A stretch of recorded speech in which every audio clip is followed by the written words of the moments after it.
J'ai fait construire cette maison il y a une dizaine d'années. Je voulais une maison moderne et écologique. Aujourd'hui, il faut protéger la planète. On essaie donc d'adapter les constructions à l'environnement. Pour faire des économies d'énergie, il faut juste avoir un peu de bon sens.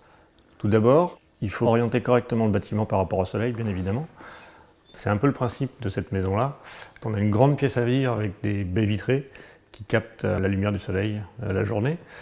On profite ainsi au maximum de la lumière du jour et on réduit l'éclairage électrique.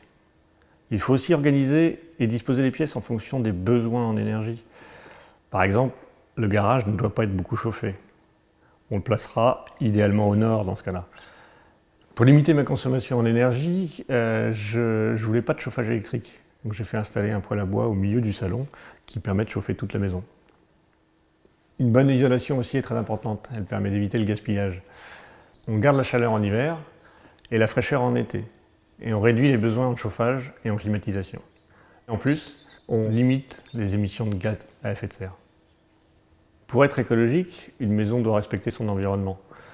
C'est pour ça que j'ai choisi d'utiliser des matériaux recyclables et durables.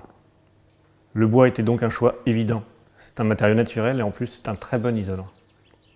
J'ai choisi un bois qui vient de la région pour limiter la pollution due au transport. J'avais besoin d'une maison adaptée à mon handicap. Je dois circuler facilement avec mon fauteuil roulant.